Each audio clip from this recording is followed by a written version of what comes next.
Hello and welcome back to the Beginner's Guide to Basic Armour Modelling. So this is a series that we're doing. This is the third build so far in this series, and this time we're tackling the Tamiya Churchill, which is a bit of a vintage kit, but this one got a re-release around the 90s with some figures thrown in, and potentially think better tracks because these are the gluable type. So just a couple little upgrades, but it's basically the old style of kit, and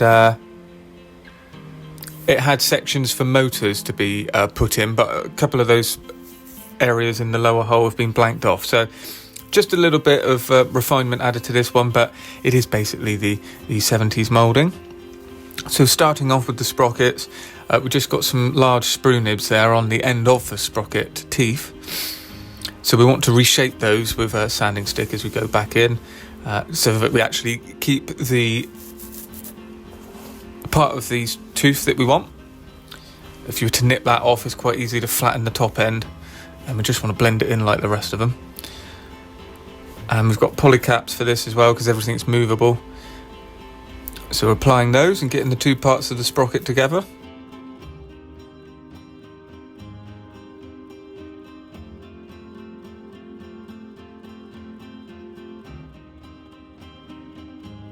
Then we've just got a gun barrel as well, which is going into the front part of the tank. And I wanted to drill that gun barrel out, so that's what we're doing here before we place it in, because it was a little bit of movement once it was in situ, so it seemed easier to actually get that drilled out now. And this is just using some sharp drills that we've been using in the last couple of videos, and just starting off with a small drill bit and coming up a little bit higher. And because it's got a sort of wider end, I just moved the drill bit around the outside to kind of give that effect, so it's not just lots of plastic around the edge. And this is us now fixing this in, and it fits in there, and it is movable, and we've got this part which holds it in as well. So if you keep the glue all the way around you keep the glue away from the ball mount, and then we can be sure that it's going to be movable. Clever little way of doing it. And then we've got that hatch going in as well, which can be left open or closed. I've chose to close it.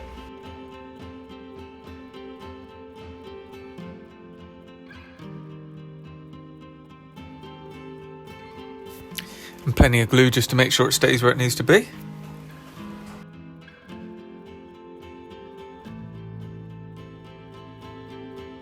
And we've got polycaps going into the rear section of the hull as well, which is used for being able to put the top section of the hull on and off, so it clips in and clips off. And we've just got the back plate there going on as well. All very good fit. It's what you expect from even vintage Tamiya. I mean, there's no problem at all. Certainly their classic range of vehicles have exceptional fit. There isn't really a bad one among them. And that obviously carries on through into the modern releases as well. So straightforward stuff, and we're starting to get the front section in now. So we've got this first armour plate which slots in to a groove on that angled plate at the front, and then we've got this section going in which just clips into the side of the hull. And it is a bit of a tight fit, but it does go in. I've found it easier actually to snap this piece in and then get the front plate to slide in underneath.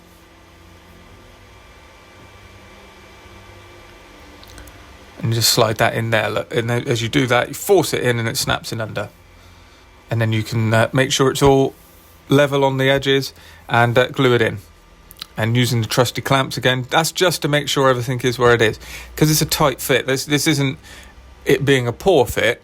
This is just because everything's a tight fit and we're using extra thin. It does spring away a little bit. If you're using super glue, it would glue it straight away. But this is just to hold it for the hour that it takes for the glue to set, especially for areas that are under tension. So a bit different this time with these tracks. They're actually gluable, We've had to heat press the last two on the Panzer II and the Sturmgeschütz 4. These, you just use Tamiya extra thin, again, clamp it together, and they're as strong as anything. They're not going to come apart. And you can tell it's a different kind of plastic. It's sort of shinier. And it's not as hard. And it's not as stiff either. It's much nicer way of doing tracks. And so this is exactly what I do, as you can see here. And then once I've flooded it with glue, not too much, it looks like a lot's going on, but it's not actually too much, using clothes pegs, because if we use the plastic clamps they'd actually glue to it.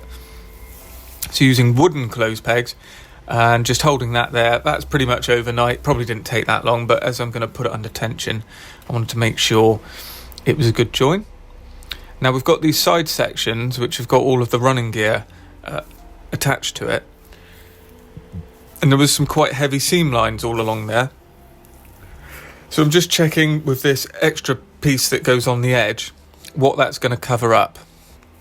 And I was quite surprised. After I'd gone through and cleaned a lot of the seam lines out, you couldn't actually see a lot. So it's up to you. You can decide what you do there as far as cleaning those seam lines.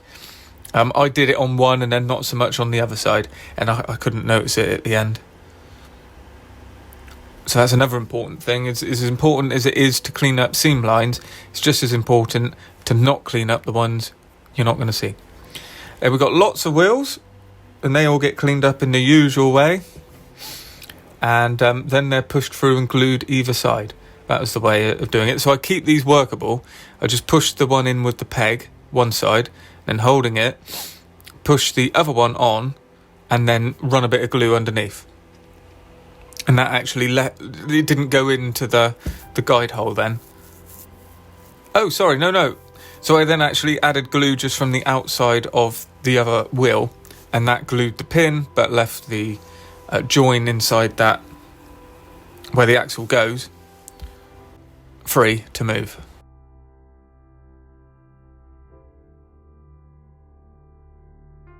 And it's just a bit useful for when we get to the end. Here's one we did earlier. When you've got the sprockets movable, you can move the track around the run until you're happy with it, and then leave it like that.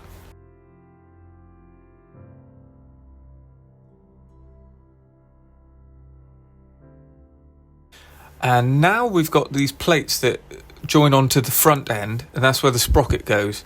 So that needs to be a good fit as well. So you want to get plenty of glue in there and make sure it hardens up. But it doesn't take a lot of strain sideways, which is where that would weaken that join. It's more taking it along the horizontal.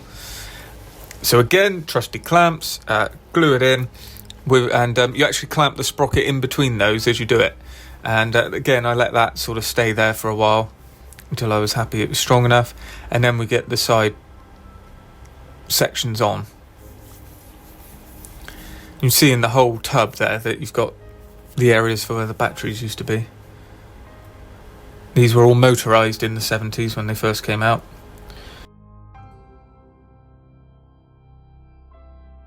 So as you can see, the clamps are a very important part of this, because it's so many large sections being pulled together. It is essential to have something like that, otherwise you're not going to get a great join. And that doesn't mean it's a bad fit. That's the important thing to remember. Using clamps is just truing up certain areas and making sure it's all correct, because you could hold it there, but as soon as you let go, the glue won't have the clamping effect. Now, funny enough, I said about fit, we do actually have to do some filling here on this front area, and I and ahed about what was the best way to go about this. But as far as beginners are concerned, I think perfect plastic putty, certainly on armour as well. This is not great stuff. It has many benefits, and I'll talk about those first. So the benefit is, one, you can brush it on into the area, and it wipes away with water. So you get in a right mess, as you're going to see here, but it all just comes off, and then what's left is the filler is in the gap where you wanted it. That's one of the absolute benefits. A lot of the other fillers are cellulose based or something like that, so that they will eat into the plastic.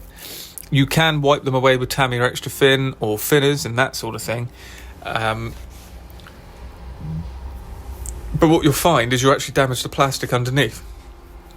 So this is extremely good for being friendly on the plastic. And as you can see here now, we're wiping it away.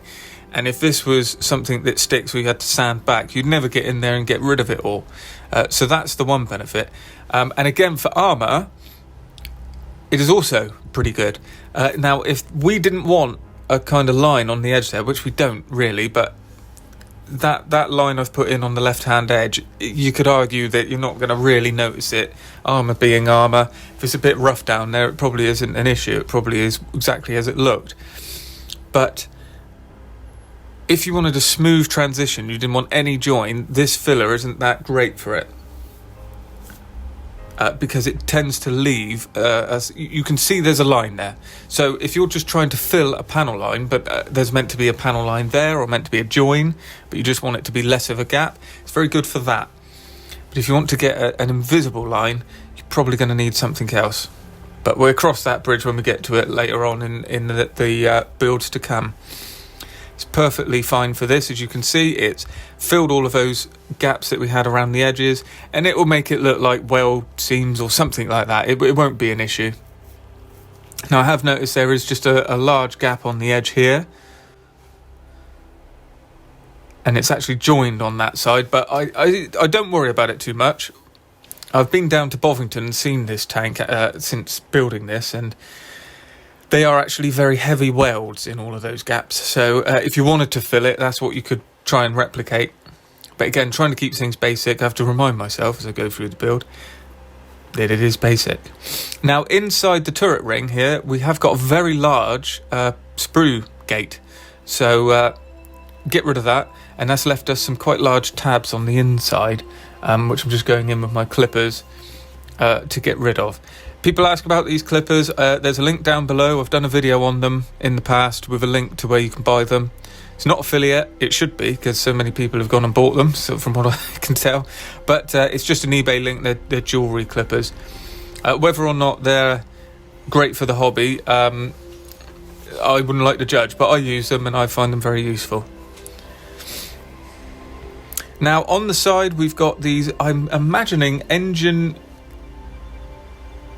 outlets, but they might be inlets. I don't know. I think it's probably air coming into the engine, because you've got the exhaust and another grille on the back, so that's probably where it goes out.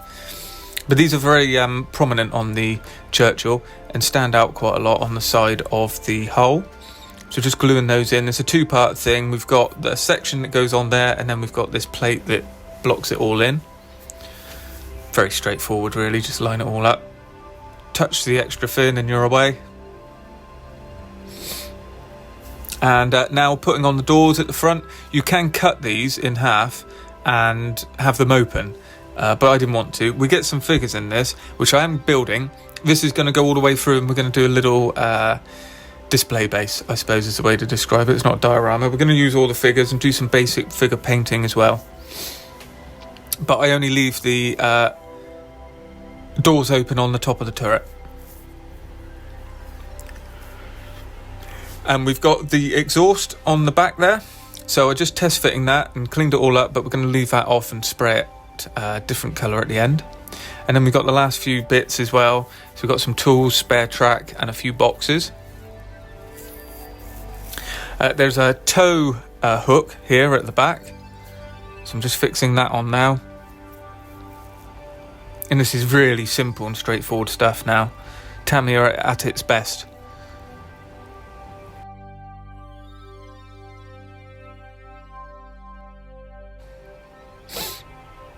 And added the lights there on the front.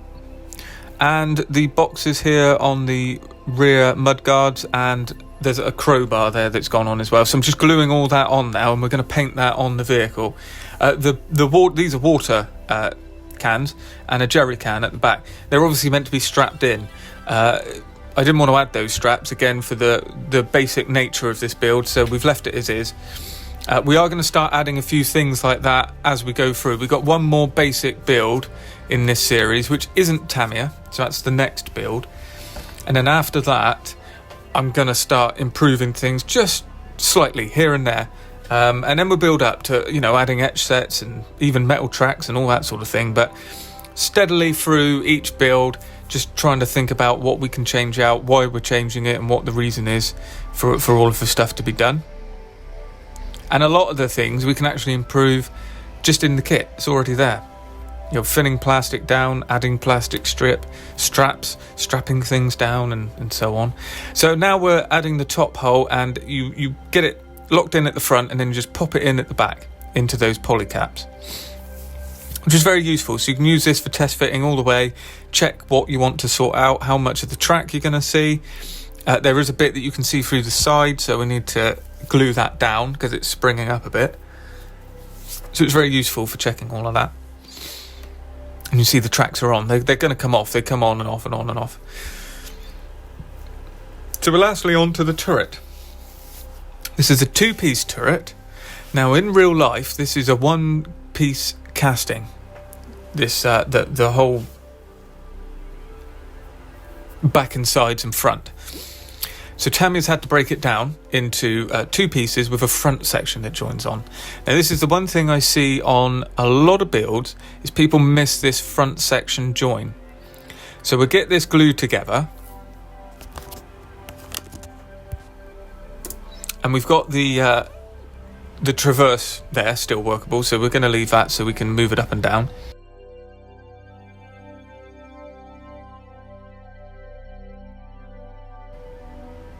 Once we're happy with that all joined together, we're going to check the rooftop, but we've also got this front plate that I was telling you about. So this bit has a join on 2 sides.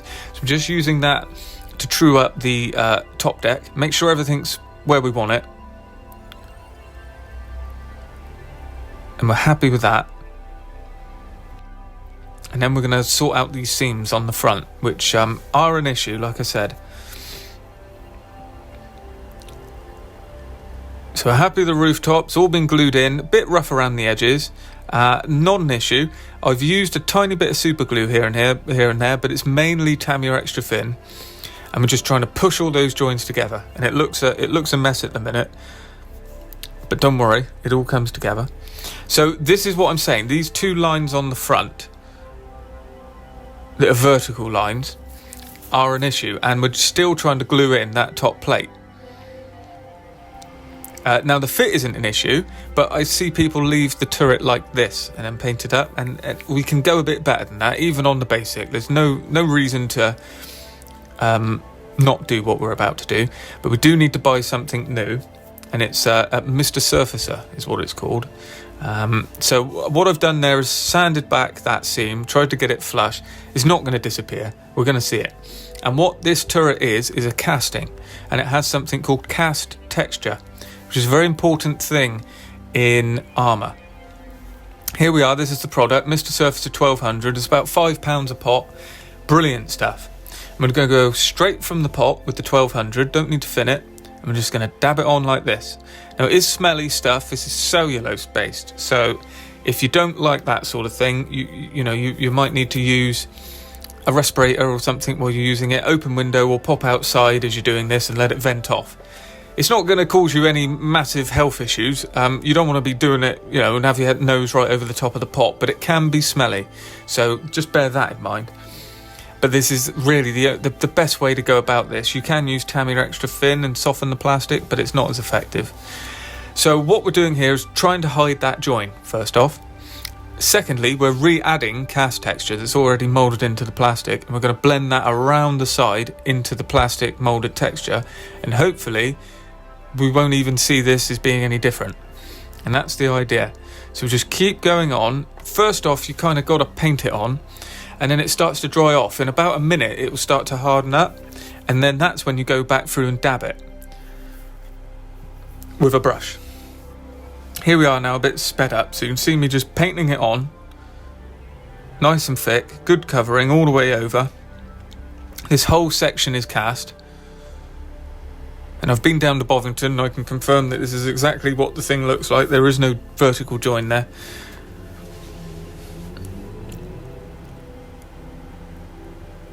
So once you're happy with it being covered and it's starting to kind of go off a little bit, you can start dabbing it on with the brush. So that's a stippling effect, and we're just trying to get a rough texture.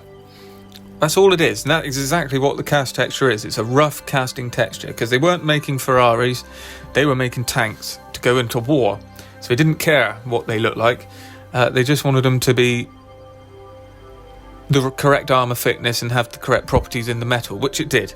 The fact that it was a bit rough on the outside, it was neither here or there. So what I'm doing around the edge is just blending it down the bottom and over the top as well. And then that means we can just fade it in to the side parts of the turret. Now this is an important step. We've also got a join at the top, so we want to get a hold of that as well. And this is an important step, and we're going to be needing this as we go forward. So this is the first kind of entry into adding cast texture, and the next build really requires it. So it is something to certainly pick up if you haven't got it already. A lot of us already use the Mist Surfacer for different things. You can use it as a primer, as a filler, and all that sort of stuff. But this is the best way it can be used in armour building for sure. It's absolutely fantastic stuff. I've alluded to it a lot, but the next build in a couple of weeks is going to be a Sherman, but more on that as we go on through. So we're going to be adding cast texture to that. So now I'm just blending in around the top, more or less just to smooth it out. So I'm not necessarily adding the cast texture so much around this upper lip. There is a bit there, but it's also just to smooth that join that was looking a bit rough. And as we start to work our way around the entire turret, you can see it's coming together, and we're getting a bit of finesse now around that upper lip, adding a bit of cast texture in, and I do sand it back a bit. And that's one of the important things. We do sand all of this down just a little bit, and then that's what blends it in. And you can see gone around the back there as well. We've got a turret bin going on, so we don't need to worry about that section. And there you can see, this is it hardened up. It only takes about half an hour, and you can sand it. It's as hard as it's ever going to be. Being cellulose, it does melt away quite quick, vent off quite quick, sorry. And you just see where I've put it all. And this is never going to show up until you get paint on it, and that's a neutral paint. So when you paint the two bits that you've blended together, that's the only way you're actually going to know how it looks. But you can get a good idea with the smoothness of your finger. Now that's a little bit rough at the minute, but I do sand it down using some sanding pads. You can see the cast texture is already in the plastic, which is really quite good for this this age of kit from Tamiya. And using some of the Infamy sanding sponges, so I remember about 1,000 grit here, I think, just trying to take that down a bit. Now on the high points, you want to be a bit careful because you'll rip through them very quickly with the sanding, and we just want to kind of blend it all, and all we want to do is take that high ridge edge off of what we're doing here, off of that cast texture that we've added, and just push it down a little bit, make it look right in scale, to be honest, I guess is what I'm talking about. Starting to lose a little bit there on the edges, as I said, where you sand it, which isn't a problem on the turret side, but on the edge of that lip at the top, we don't want to get rid of that, otherwise we just have a fine line going around the edge. So just take your time, very careful, keep checking, a couple passes with the sander and then check. Don't just sit there sanding and sanding and sanding, because it will just disappear and you have to put it back in again.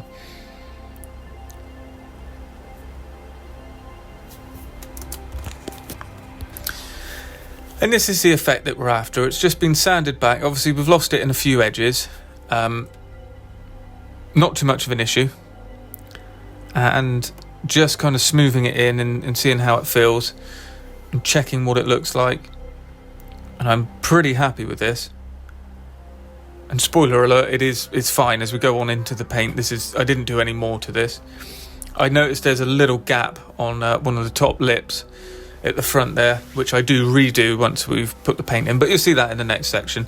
So this episode we're just finishing off the build, so we're bringing that to an end now, starting off with this turret bin to kind of get ourselves over to the finish line of the build. Simple thing again, typical Tamiya. Exactly what I'd expect.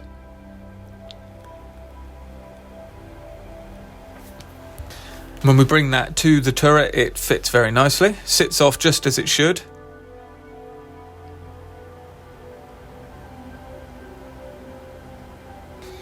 Now, this is the important thing. Doing a test fit, I actually noticed there was a gap underneath where the turret bin went, and checking the instructions, sure enough, I'd missed this little round hatch. So I added that in and then put the turret bin on, and all was well. Probably a good thing, because we wouldn't have wanted to added the cast texture around that circular hatch. And now we're just adding on the gun barrel,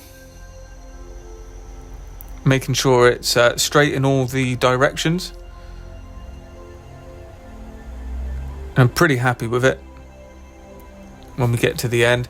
And I do actually glue on the I get rid of the traverse. I just set the gun barrel where I want it, and then glue that in on the mantlet. And now adding loader's hatch. Now checking in some reference material, I noticed that these sort of sit pretty high up, more or less vertical. So copied that and just stuck them on how I saw fit. Later on, I would advise, actually, it's probably better to get the figures and have them made up to check them, because they're in a certain pose to be able to lean on the doors, and I did have to change them a little bit. But it's not an issue with Tamiya Extra Thin. You just add another dab of it and you can move it again. And we're finishing off all the little bits as well. We've got that sort of antenna there being added just behind the door next to my finger. And that pretty much is it. We've just got the commander's cupola to go in. And once the cupola's on, that brings the build to an end. So we're going to kick off the next episode with primer, and we're going to use Mr. Finishing Surfacer 1500 for that, which we'll see in a minute. So as always, thanks for staying tuned. If you like what you see, do subscribe to the channel, like the video. This is all in a playlist, so this is the beginner's guide to basic armor modelling. And check the description below for ways to help out the channel, and I'll see you in the next video.